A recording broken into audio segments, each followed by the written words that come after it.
Everyone, this is Reuben Perry. You had told me that you have a degree in engineering, graphics, mechanical engineering, and software engineering. Is that three Right. different degrees, or Yes and no. Um, the first one is pretty pretty separate, pretty different. Um, but then the mechanical engineering and software engineering, um, they are different, but there's a lot of courses in the mechanical engineering degree that go towards software engineering. okay? So the mechanical engineering is an applied science degree, and software engineering is a bachelor's. What kind of led you to go that direction? Um, I guess my entire life I've always been fascinated with engineering in general, I guess. Um, I remember when I can remember when I was 3 and 4 and 5, I just thought that space and astronauts were the coolest thing ever, and they still are. And all the things we've learned from the science and the testing that goes on up there and and down on the ground, but space has always fascinated me. And what is in space, you look at all the different planets, the different kind of stars. And um, I just read an article yesterday about this star. I can't even remember the name of it. It's like AS-12 or something like that. Mm-hmm. And they put it to scale next to our sun, and it dwarfs our sun. And our sun is huge, right? But next to this other one, it's like Earth is to our sun. Our sun is to this AS-12 or whatever it is, and it's incredible to think of something so massive just burning, And anyways, things like that. So I've always been interested in science, Earth sciences, and um, sort of technical data. Uh huh. And I used to draw. Um, I used to draw like technical plans for spaceships and things like that, and kind of still do sometimes. Um, and so I've always been interested in sort of the drafting sort of aspect, and I've always loved to draw in general. Anyways, like I draw dragons all the time and on everything, and so it just made sense to go towards sort of a graphical avenue. And I had an interest in architecture as well. So in high school, I did um, some drafting classes, AutoCAD classes, and some architecture, and and that I always thought that I just wanted to do that. Just thought I always wanted to be like an architect. And so after my mission, went into college studying engineering graphics. Well, that was part of it. I started going to college having the mindset I was going to do aerospace engineering. And after doing that for a while, I switched over to engineering graphics because I wanted to do more the graphical side of the engineering, not so much the numbers and data. I didn't really like math too much, so or as much as graphical stuff. So that's why I went into engineering graphics. Um, with that, I was working for a civil engineering company, just doing a lot of the drafting work and some of the surveying work, which was kind of fun because I got to go outside a lot. But then I don't remember. I don't know if you remember this because it was you would have been a teenager. There was like a huge market crash, a housing market crash, and um, land development just sort of stopped. And so I lost my job at the time, and after trying to find a job, just realizing how cutthroat it was out there because there were so many people that lost their jobs and so many people that were so much more experienced than I was. I realized I've got no chance in this industry. So I found a job doing um, UI graphic design for websites, and that's something that I had done in high school. It was kind of fun. I enjoyed it well enough, and so I got a job doing that.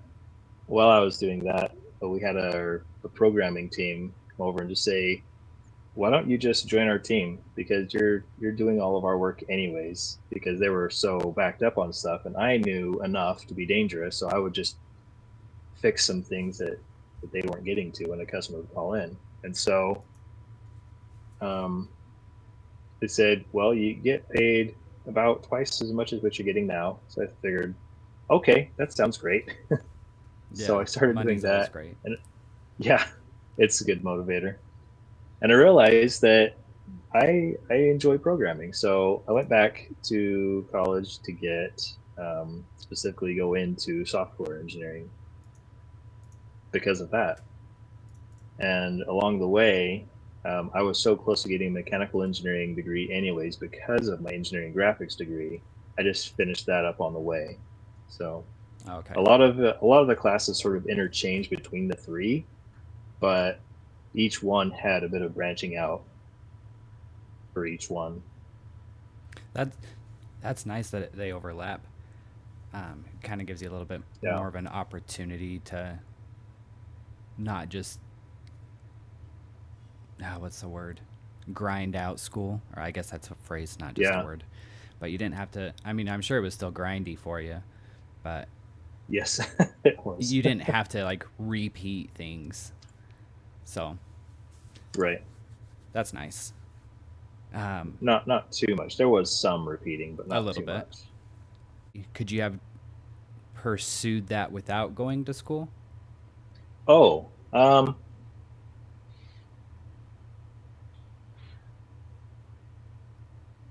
I mean, to get without getting it, yeah, you have to go to school to get a degree, right? Right, right. But I did notice as I had gotten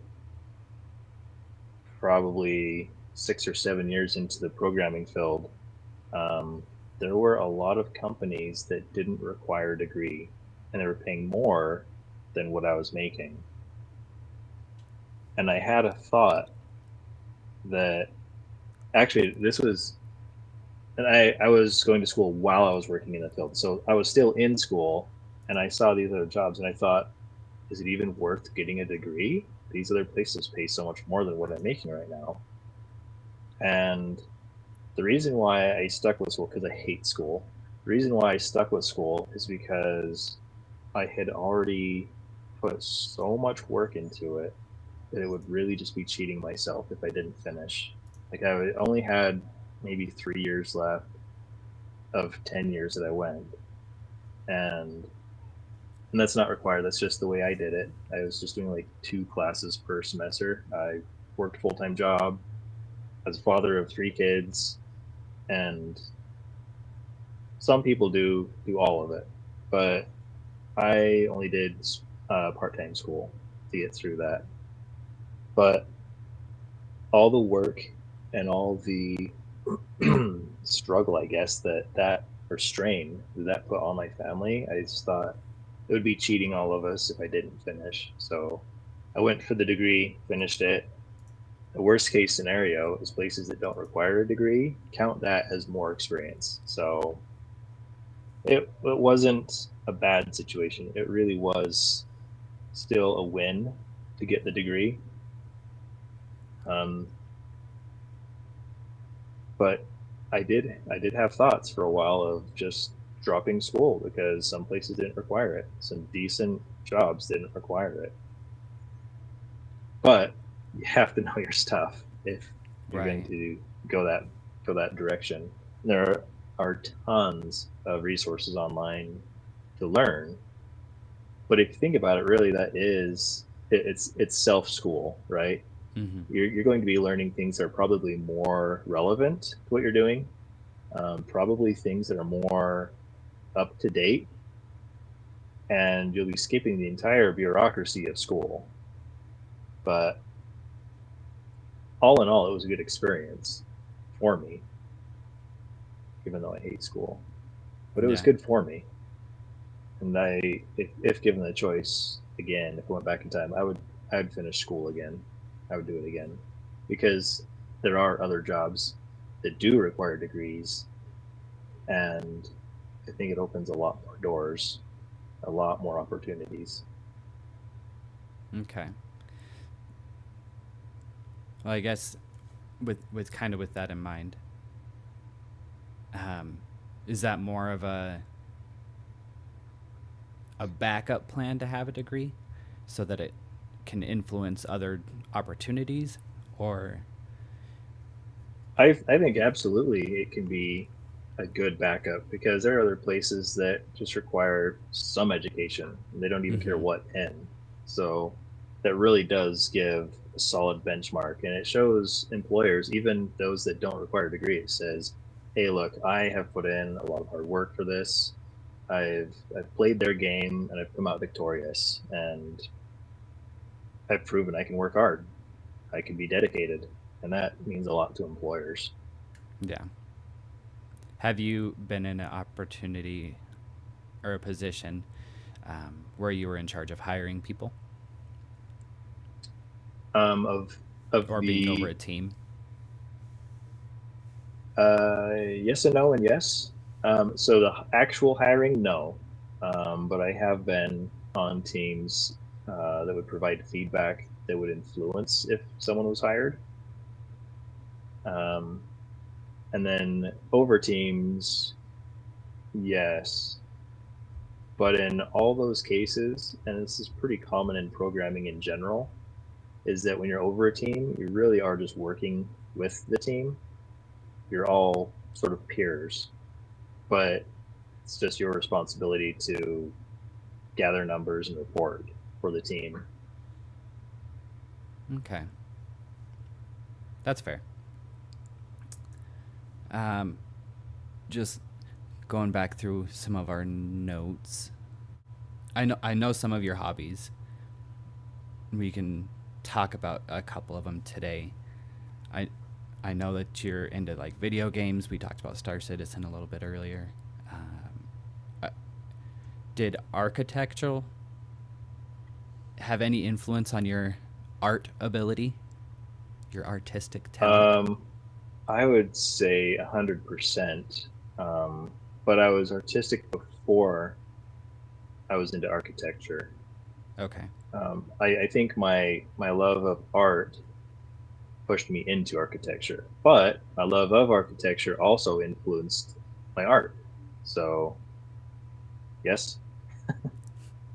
When did it? When did? Is it just drawing or is it like painting? What type of art? So this kind of answers my list of hobbies as well. It's yes, it's all of it. I guess what it is I love creating things, and I figure that's why I enjoy programming enough to be happy with my job. Like some of the guys that I work with, I'm sorry, this is off topic a little bit, but some of the guys that I work with, that I have worked with throughout my entire history working in programming, there's always someone that just like eats, sleeps, breathes, dreams programming, and it just makes me sick because they're just super, super, super good at what they do, and they work so hard. Like when they're done working, oh, I'm gonna work on this stuff for fun, and they come back, the next day, like, oh, I built this tool for the company, and you're just like making everyone look bad because you're just this. It's not that they're an overachiever. It's because that's what they love doing. They're passionate about Mm-hmm. programming, and I'm not. I'm not passionate about programming. I I enjoy it well enough to do a good job and earn a life for my family. Um, but that being said, so going back to the topic, I love creating. And so I draw, I paint, I do digital art, I build things with my hands, I 3D print stuff. Um, I love building stuff on the house. Um, I built her a chicken coop, and that was a ton of fun. I love using power tools. Um, I I have the stuff where I built one piece for my desk. Right now, I could show you, but my office is just like 2x4s and 2x2s, just making this sort of rough desk, but it's functional. It's totally functional. But I'm working on building a really nice desk. We had some we had a bathroom flood on the top floor of our house, and we had hardwood floors on the main level and just destroyed the hardwood floor. Uh, And so well, some of it. So we had to rip all of it out and refloor, but a lot of the wood that came out was good wood. I've got a ton of engineered hickory planks, and I've used some of that on this desk. Just it's only a corner piece right now, but it's eventually going to wrap around my whole office, and it's beautiful wood. It's awesome. So, anyways, going back to topic again, is I just love creating things, and so with art, it's all forms. It's you name it, I do it. Not not really well. I'm not amazing, but competent. right. And that kind of goes back to your mindset of being able to or wanting to engineer stuff and build stuff. So Yeah. that's kind of neat to have it all tie in like that. I do not have an engineering mind whatsoever. Like you could give me a box of Legos, I am not a master builder at all. I'll do a little bit, but I suck at everything that's artistically talented. But yeah, that's crazy. I get so jealous of people that can piece things together in their mind I think there's and there's do that. always something that other people do that you admire. Like, oh, I wish I could do that Mm-hmm. at all or better, either way. But I think that's part of what makes humanity beautiful is that we all have different things we can contribute to the whole, or into each other, even on a more personal level. And it's so my boys both love the idea of creating things with art, but they don't have the passion that I did when I was their age to do it. And so, and this is the thing about art is anyone really can do it if you put in the time and get Right. the experience. And that's the same to be said of just about everything, right? The difference though is that some people are just born with a gift that things just make sense in their mind, and they can control that through their muscles to create that. And some people just have that gift and some people don't. The ones that don't have to work really hard at it, but everyone could do it. You just have to have that passion. Right. And my boys don't have that passion. My daughter does. She does a lot more artwork, and it's not to say that my boys are bad at it. They just don't do it a lot. And I guess that's kind of the thing is once you find something you really love doing, if it's worth it, you're gonna put the time into it. So Right. And that if kind you of goes really along are with a that lot. jealous, if you really are that jealous, you could do it. I'm sure I don't think I have the patience for it. I don't think you're jealous Certain enough things, that's probably not a to get very there. true statement. um, I catch myself in that like instant gratification type mindset where I don't want to put the hours into it. I just want to be good at it. Yeah, and that haunts me too. Even with a Mm-hmm. lot of my projects, my wife hates this, but there are things that sometimes I'll leave undone, and she's like, "Just finish it." I'm just like, "I'm just so tired of it, though. I need a break." I feel the same way. It it gets it gets pretty bad sometimes. I'm sure Krista gets frustrated with me, So I'm sure she does. but Yeah, I'm sure that's a normal thing for most. I think it's totally normal. Yeah. Um, so what a while back, if I remember right, I saw you. Sometimes you'll do these live streams of painting little figures. Oh, I, yeah. I can't remember if those were like Warhammer or Yeah, those are Warhammer 40K. Yeah, okay. I was still am painting an army for a friend, and I was streaming so he could watch. So that was it. I'm not a big streamer. Yeah. I think it'd be awesome if I made money streaming. That'd be amazing. But it's not. I guess I don't have the passion like other people do. I'm not jealous enough of their money. Right. I am so baffled at the market for the money made in streaming. It's insane. It's Like insane.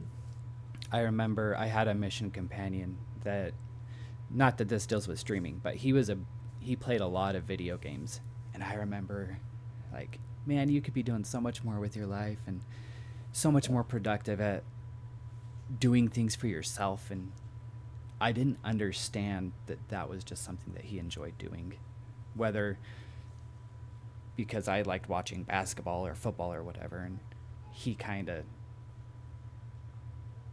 changed my perspective, or at least turned me on to the perspective of it's we're both spending time doing what we enjoy. It's like I think you that's don't. really neat that you were able to see that. Um, that's something that I've had to battle a lot with some people with the time that I want to spend doing video games, or even the amount of money I spend on video games, is is that that's just something that I want to do that entertains me. It gives me a creative outlet. It helps me explore a bit through problem solving. It keeps my mind active. And the way I've explained it before, and I was talking to someone that reads an awful lot, and I said that video games is just a graphical, interactive book that you're reading. It's just more than the book that you're reading. The only difference, creatively wise, is that when you read a book, you have to come up with the pictures. In a video game, those pictures are provided, but the actions aren't. The actions are all up to you. And so, which side's more creative? I don't know. They're both creative. They're just different. But to say that video games are trash and books aren't, ooh, you're gonna get me in fighting mode, because they are absolutely video games are absolutely can be a good thing. I understand that it can be a bad thing, but anything can be a bad thing, right? Drinking too much water is a bad thing. Yeah, Reading too much, it's a bad thing. Get your nose out of the book. Go touch grass. Same thing with video games. Get off your butt. Go touch grass. There just needs to be a balance in everything. for And sure. what people do to unwind or express something creatively, even if it's just how I shoot my opponent, you know, it's creativity, and we all need that outlet, because if you bottle that up, you get unbalanced. And when you're unbalanced, just any aspect could really fall out. Any aspect of your life could blow up because of an unbalance. For sure. Um, Going back to a little bit to the artistic stuff, and so I just was looking in my recording program. I'm seeing my wife sway with our baby in the reflection of the TV. Yeah. um, but okay, so excuse me, my voice is really raspy right now. Get a drink. I'll get a drink. Good deal. Man, it's not going away. Okay, I think we're there. Um, so I really don't know much about Warhammer. So I don't know if you nerd out about Warhammer very much, or if you just enjoy the painting of it. But is Warhammer more than action figures? Is it a video game? Is it like part of a series of books? I don't know It's hardly anything. I just know the name. so imagine scale wise, I think that Warhammer is like Star Wars, but it's a dirtier, grittier battlefield, if that Okay. makes sense. And it's almost all the battle. Um, Star Wars has some romanticism in it, right? Mm-hmm. Not just romance, but like the romanticism of sort of everything that happens there, the space travel, the different worlds, the different civilizations. And Warhammer has that to a degree, but Warhammer is so much more focused on battle. Just everything's born and bred for battle. They enjoy the battle, the glory of it all. Kind of, it's very sort of Vikingish in that sense. Um, but to clarify, there is Warhammer, which is like medieval sort of fantasy sort of battles. Then there's Warhammer 40K, which is like the year 40,000, where there's space marines, a lot more technological sort of things there. Like you've got blaster weapons and plasma rifles, things like that, instead of swords and shields. Um, they also have um, some other forms of battlefields where they're just like spaceships, and they're they're tiny spaceships, so you can get a lot more of them on the table. And that's just the tabletop side. They do have video games for all of it. So many video games. They have it's a big world. So I guess I could just leave it at that. It's a big world. That's crazy that it can be that. Like, I consider myself a gamer. I don't think I've ever noticed or caught myself noticing a Warhammer video game. Like, with it being as big as Star Wars, like I just think of that and it kind of boggles my mind a little bit that I could just look past it.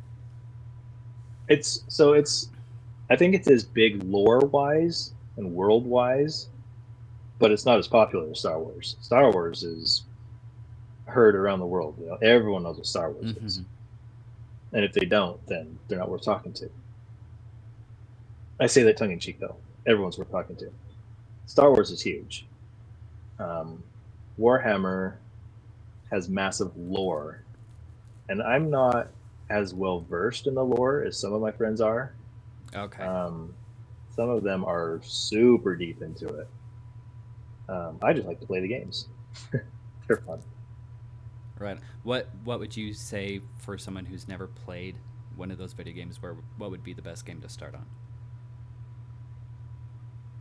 Um, I would probably say one of the latest ones only because it's more relevant to today's standards of graphics Okay. and game mechanics. So they have Space Marine 2 out right now. It's sort of like a looter shooter, um, but in the Warhammer world. Um, that's if you like FPS style gameplay. They have other games that are very tactical, like turn based. They have um, Dawn of War. I haven't played in a long time. I think there's a newer one out, but I remember playing Dawn of War, and it is a little bit more like StarCraft if you played that, but without the Mm-hmm. building the guys. So you send your team in, you drop your team in, and you go around a map taking over objectives, or um, but it's from a third person view, and you're controlling your army, Okay. so to speak.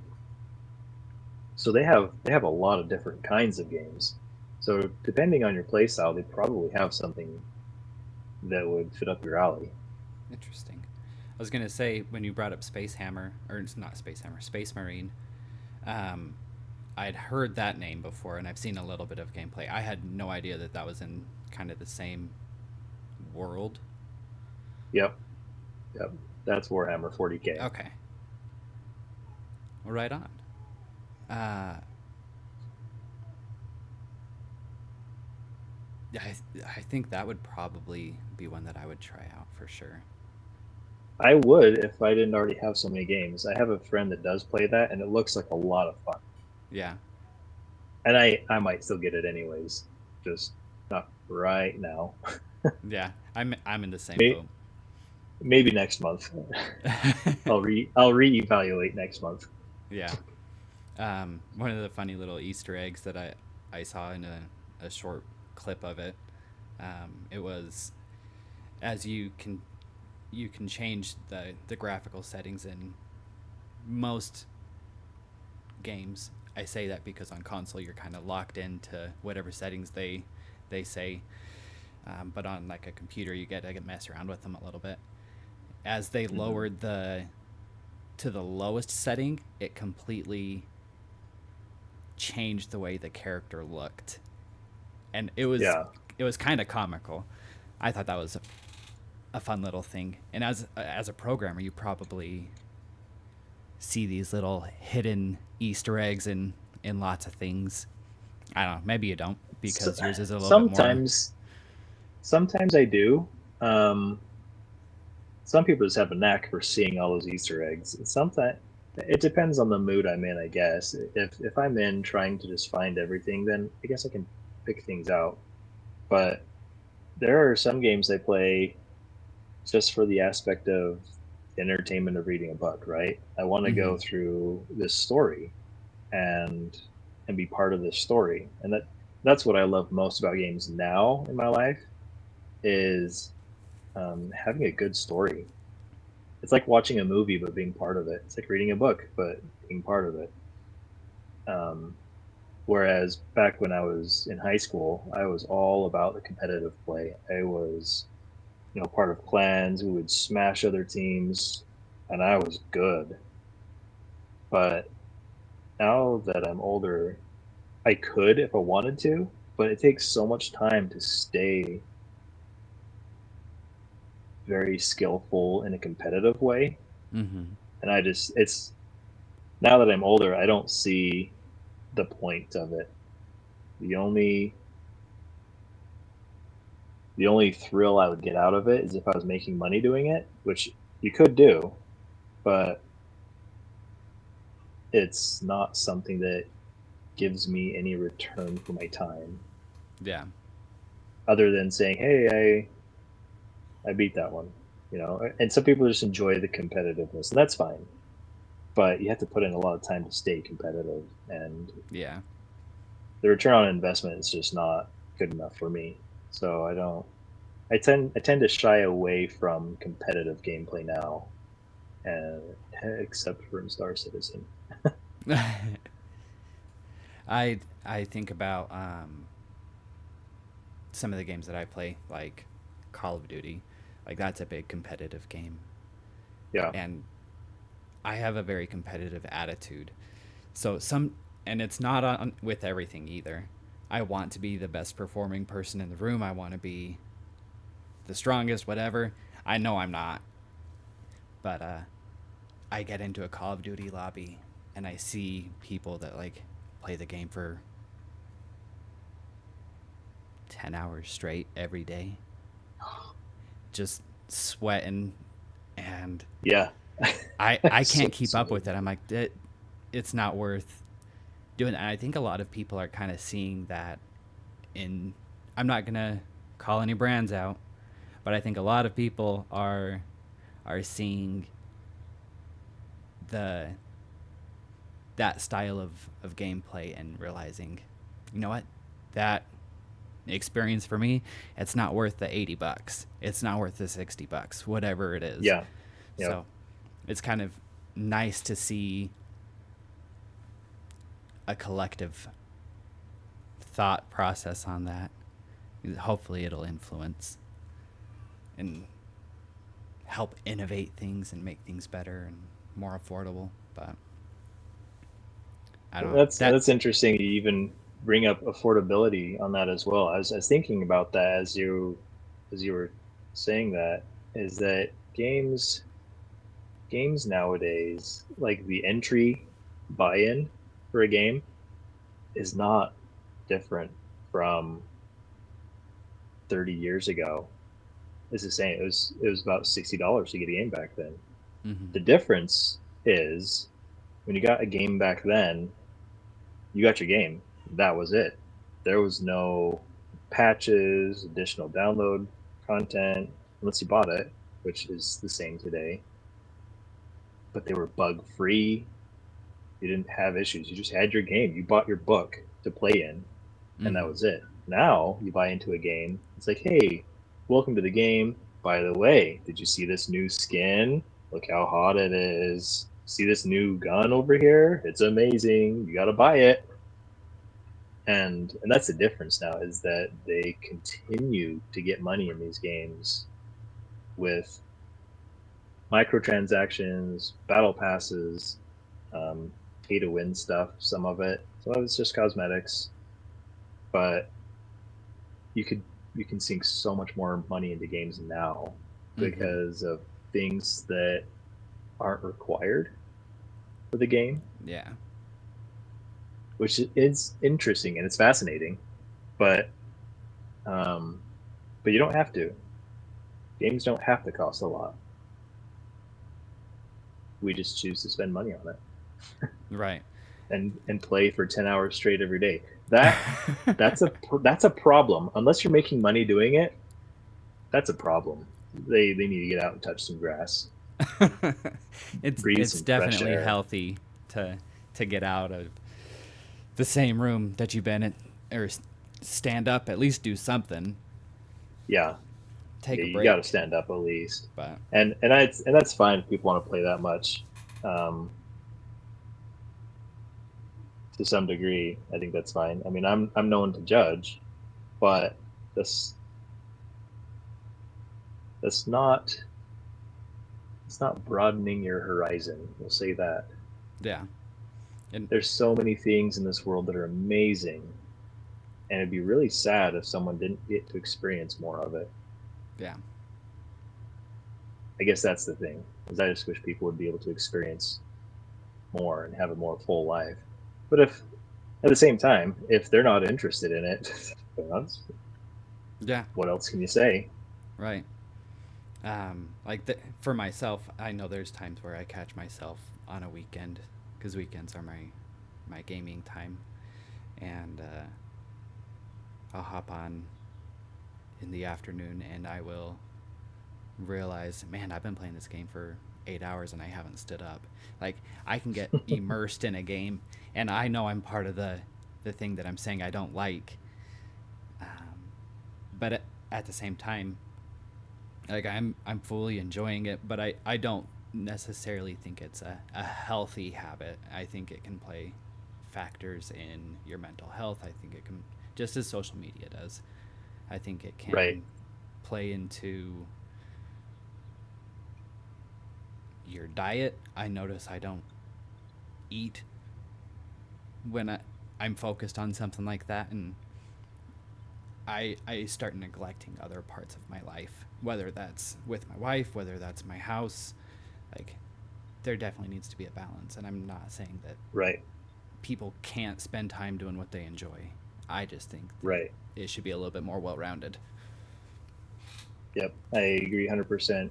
And it's like you said, it's not that they can't do, you can manage it. You can play 10 hours a day. And if you can still manage your time to get things done, still get up, stretch your legs, get blood flowing, that's healthy. Get food, because that's healthy. Go to the bathroom. I think everyone's pretty good about taking breaks while they game, but Yeah, I mean, some people, they it's got it's their poop important to bucket. do all that. Yeah. I guess some I guess some people do. Some people take it to the next level, and I I I'm not gonna judge you if you're listening and you do that. I'm also not gonna judge you if you're the type of person listening that uh, buys virtual money, in-game money, so you can have those skins.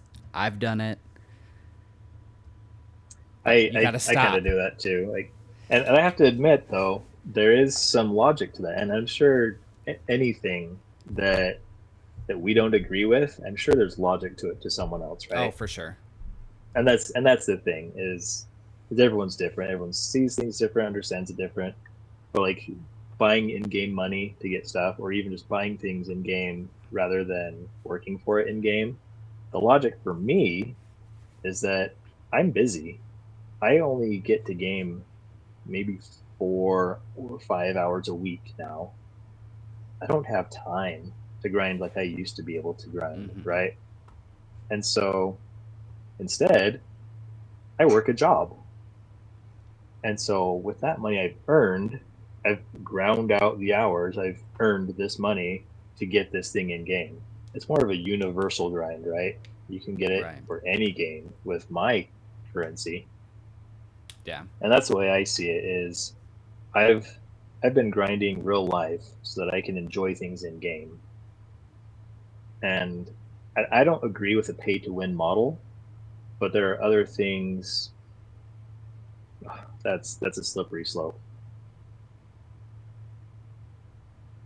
I don't like pay to win stuff. I don't want to have to pay money to be able to be good, Right. but at the same time, I want to have the option of skipping content or skipping a grind, not content. I want to skip the in-game grind because I don't have time to grind.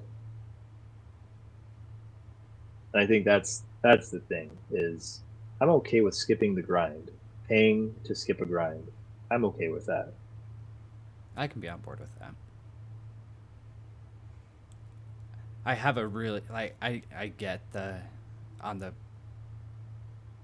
the side of a developer getting the microtransactions. But man, I hate microtransactions. I Oh, they know, drive I me do nuts. too. Oh, you Like want to go into this I could area? go off Oh, for that's another sure. $5. Yeah. It's like, I why? Just I bought the game. Let me have the content. right. I just wish it was more clear. I wish different companies were more clear about that. To Mm-hmm. say, when you get this game, you're getting these areas. These other areas you have to pay for, but just so you know, you get these ones. These ones cost extra. If they just say that up front, then and some of them do, but if they would always make it very clear, that may you may go into it with a more open mind, saying, "Oh yeah, I know I need to pay to get in there, and I'm okay with that when I buy the game. So when I get there, it's okay." It's just a matter of communication, I think. Yeah, I agree. Um, I guess let's just keep going off the video game side a little bit. I guess how have those helped shape you who you are?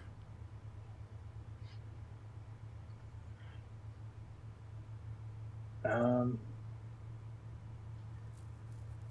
the programming side of it is only really, I think, honestly, has only involved shaping me in the sense of understanding programs because I use a computer all the time. Even if I didn't program, I use computer all the time for other stuff. So understanding programming helps me understand um,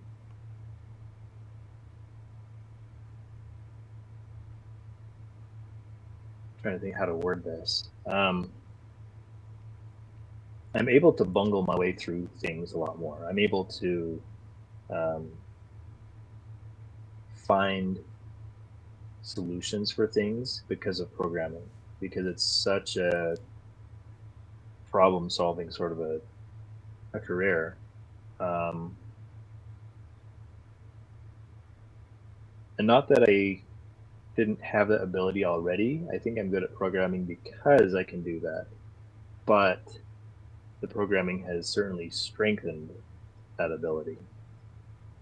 And as far as how video games have shaped me, that's and I'm sure you understand this because you're a gamer as well. There are so many. friendships that I've made through gaming with people all over the world, right? It really helps, in my mind, unify the planet. There are so many problems and issues between different countries, different cities, different neighboring towns.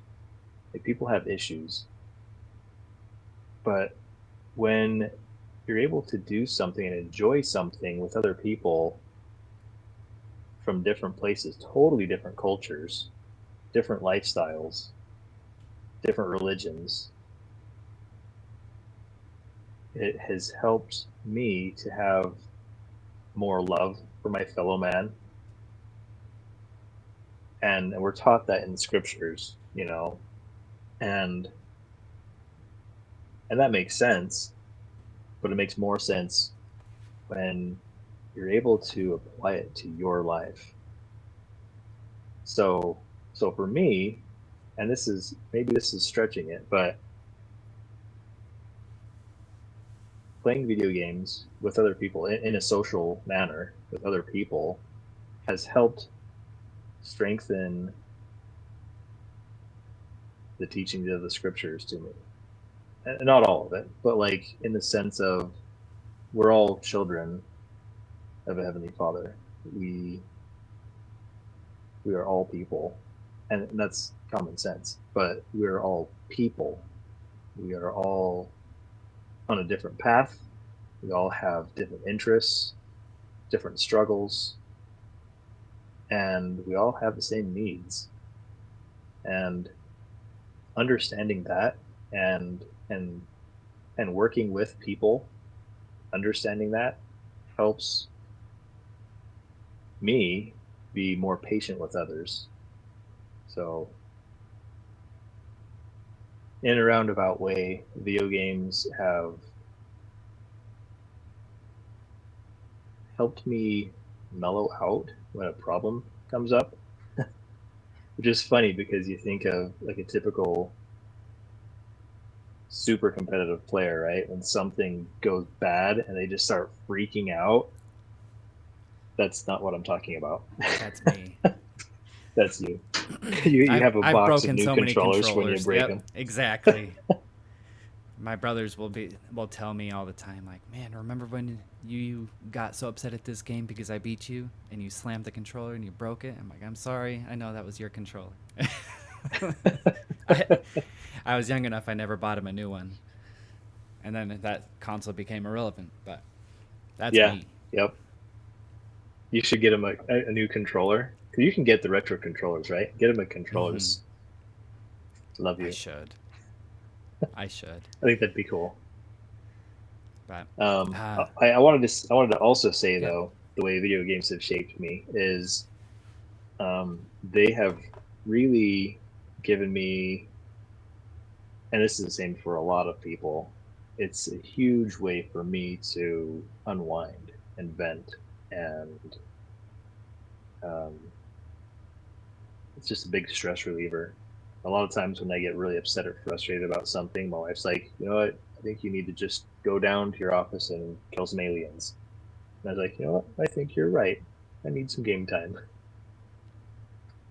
It's nice to have that support in the house, and it's not not causing a division.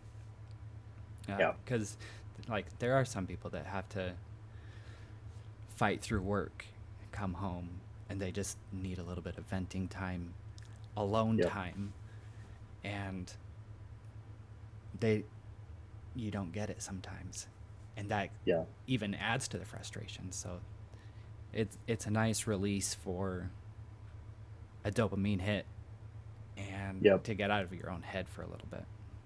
Uh, I know I've been there. Absolutely. And there are a lot of ways you can do it, and it's just one of the things that has just Right. really helped me. Yeah. And it's Well, not I the mean, only one I use. Like there's other things I do, but right. that's a good one. There are some days that even when I'm frustrated, it's like, oh, go shoot some aliens. I'm like, just not in the mood. I Yeah. don't really want to play any games. I need to go lift weights. I need to go for a motorcycle drive. I need I need to go fly a kite. there are other things. For sure. And I think that's like as often as people will kind of lean on one hobby, there's always another hobby to get into. So Oh yeah. for someone listening, you might find that you are not into video games at all. That's perfectly fine. You might be into hiking, you might be into weightlifting, and somewhere I hope there's an episode that you can connect with and find common interests with other people and maybe spark something new. But yeah, this Reuben, a husband, father, a genius, and a friend. 10 years of friendship in the making. Uh, it's been great to have you on and to catch up a little bit, talk about some things we haven't chatted for in a few years, and we'll get back to life, and hopefully we can keep in touch a little bit more frequently than every few years. We will. I plan on crewing up with you some more. Cool. And we'll have you on for another episode sometime. This was fun. Awesome. I appreciate it. This was fun. You Thanks, bet. Nate. You bet. Have a good one. All right, you too. We'll see ya. Until next time, enjoy the nerd in you.